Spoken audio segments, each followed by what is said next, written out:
Hi, and welcome to Create and Conversate, a new show where we sit down with your favorite TikTokers, YouTubers, influencers, and more to get to know the creator beyond the screens and numbers.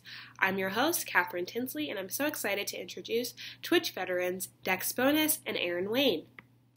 Hi, Catherine. So my first question is actually for Brooke. What does it feel like to be an original Twitch creator and being a part of Twitch since its inception, really? Oh gosh, it's been awesome because it's grown so much, right? At the start, it was a lot of people playing video games, which is obviously very fun. But it's turned into so much more than that. You know, there are people doing arts and crafts, people cooking, people just like connecting and sitting and drinking a cup of coffee and talking with each other. It's been really, really cool to watch it grow, because there's such a big, like, there's a wide net. You know, there's so many different types of people now that can find something that they really want to watch and connect with, and a community that suits them.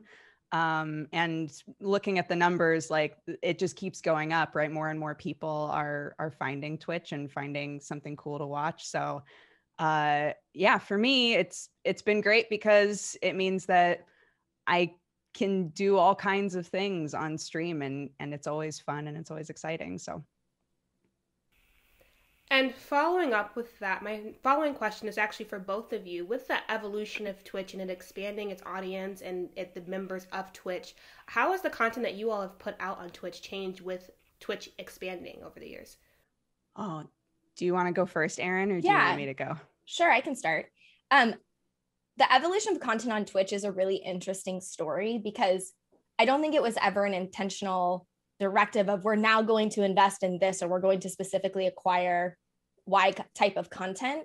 It came directly from the community. And so one of the very first things that we introduced to the community outside of gaming was creative, because we had people who were fans of certain video games and said, well, I don't want to play the video game, but I want to make stained glass, or I want to do perler bead art.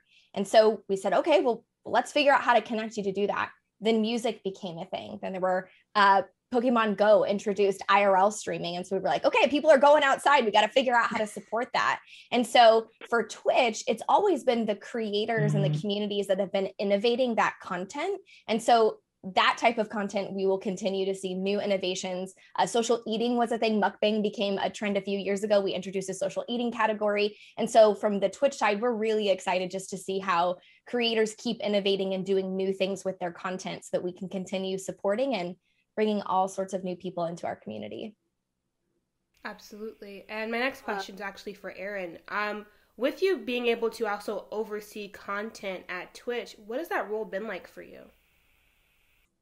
So I predominantly oversee creator and community marketing. And so we get to do a lot of really fun campaigns that highlight just the expanse amount of content and highlight the diverse types of content. A lot of people tend to think that Twitch is just video games. And so in April, the past few years, we've been doing Food and Drink Month to celebrate the anniversary of the introduction of food and drink. And so we get to highlight all of these wonderful creators who are doing incredible things on Twitch to bring awareness to the fact that if you like a thing, it's probably there for you on Twitch. And that's been one of the highlights for me personally, is really being able to connect with these creators, introduce them to the broader community, and really showcase the expanse amount of talent that there is to watch and find a home with on Twitch.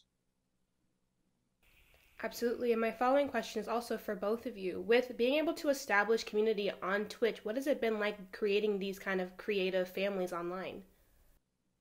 I'll let you take it, Brooke. Oh, it's so fun because since it's live, like, I feel I started originally on YouTube, and Twitch has been such, like, it's really connected me so much more with people.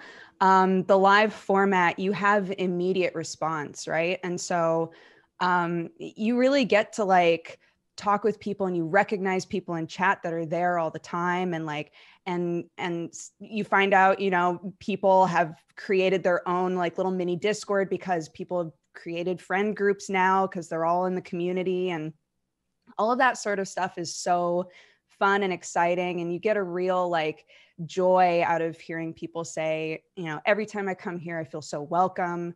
I really love being here. It just brightens my day, like that sort of a thing and that kind of a vibe, like getting the opportunity to cultivate that for people who want to keep coming back it's so wonderfully special. And I think that part of the thing that allows you to do that and have that element is that it's live. So it's been really, really cool. It's been like a complete game changer for me, so to speak.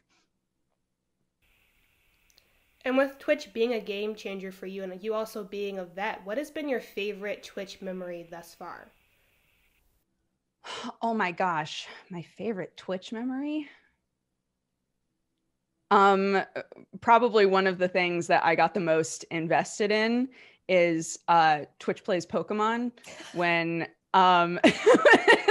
somebody created a bot system to make it so that Twitch chat could control the player character inside of Pokemon, and people just hung out in chat until they beat the game. And it was chaos. It was absolute chaos, but it was so fun and ridiculous. And like, there's people are constantly coming up with really fun ways to not just like play a game and create content, but to involve the community aspect in the game, right? So Twitch Plays Pokemon was so cool because there was that interactivity, and it went on for a really long time because it took forever for them to actually manage to beat it. Yeah, so. And it was millions of people playing together at one time. Many. Like at the max was 1 million people all inputting commands into Twitch chat. It was wild, incredible. Yeah. And with you building this gaming community online, especially, what has it been like changing the narrative and kind of the idea associated with gaming, with bringing representation of women involved in gaming? Do you want to take that, Erin?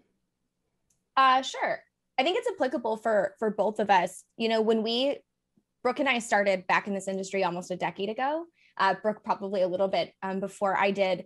And back then there was still this connotation driven by media and entertainment that gaming was for a specific demographic. It was largely male. It was largely a younger audience. They were playing specific types of games. And I think what's really been powerful about social media and Twitch specifically is the fact that you can go and find somebody who looks like you, who likes the content that you like, who plays the games that you like. And so really when you're going, you're not just looking for a type of content that you want, you're looking for people to connect with. And it's been such a powerful experience, especially in the early days. I have a binder full of letters that I used to get from people saying, hey, I finally was able to tell my guildmates that, you know, I was a girl because I was so embarrassed or I was so worried about what that perception would be like. And now we're years literally and emotionally ahead of where we were back then. And I think people now are coming and saying, I like the thing. Do you like the thing? Cool. Like, let's hang out together. And it's just been a really wonderful experience, especially as we see younger generations, our daughters, our kids, getting into these types of hobbies that everyone is really just trying to make it as welcoming and as inclusive as possible. Absolutely. And with Twitch expanding, especially with a lot of us being at home with the COVID-19 pandemic and expanding its audience and members, etc., how has Twitch evolved with the pandemic? So the good news is that Twitch was set up for success to connect people through a digital medium long before the pandemic set into place. And so while the pandemic obviously was really hard for a lot of people, we were really fortunate to be able to be there, whether it was from the creator side for musicians or for we had authors doing book tours on Twitch. We had people who were trying to connect with their audiences in ways that they couldn't. Drag shows rose in popularity because the clubs were all shut down. And so from a technical perspective, we really were already set up to draw these communities and to allow people to connect in a pandemic or social distance world. We've obviously continued to invest in things like safety tools and chat improvement, things that help build communities like channel points and predictions. And so we're always continuing to improve. But the good news is we didn't actually have to do a lot of infrastructure change because this is kind of what we've always really been passionate about and been good at. Absolutely. And with Twitch always like centering community and having that option available to people and it being the 10-year anniversary, what did the two of you hope to see in the future for Twitch? Brooke, I'm passing that to you as the innovative creator. Oh my gosh, what do I hope to see on Twitch in the future? I don't know, just like people are so creative. Again, like people are coming up with things that I could never, right? Things I could never dream of, and they wind up being so incredible.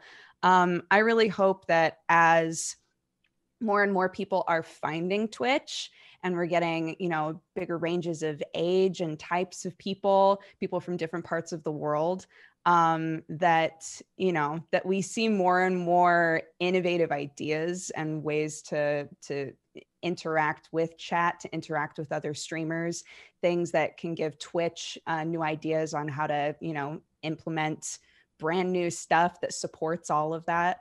I think it really is the sort of thing where the innovation of Twitch, the business and the company, is, you know, directly correlated with the innovation of the creators, and they support each other and inspire each other. So the more that things grow, the more great, interesting things we're going to see. So I just hope to see that growth continue, I guess. Yeah, to piggyback off of that as well, I think one of the things we're starting to see now, especially coming out of the pandemic, is we see a lot of zoos, we see a lot of aquariums, we see a lot of NASA. There's a lot of things that the typical, I think, entertainment audience doesn't usually get access to, and things that not everybody can take a trip to a zoo. Not everyone can take a trip to a specific aquarium, whether it's for travel restrictions or whatever the case may be. And so I'm really looking forward to seeing what types of services and industries, whether it be theater or access to arts and education, is such a difficult thing for a lot of people in a lot of places. And so offering that up to a global community and introducing new culture, new arts, new education, new all types of things, instead of having to watch somebody go on a safari on a recorded thing, you can now go on a safari with a person in real time, which to me, I think is just incredible. So the accessibility of experiences and entertainment that we previously haven't had in such a live and instant format is something that I hope we continue to see rise as we go forward. Well, thank you guys so much, and congrats on the 10-year anniversary. Thank you.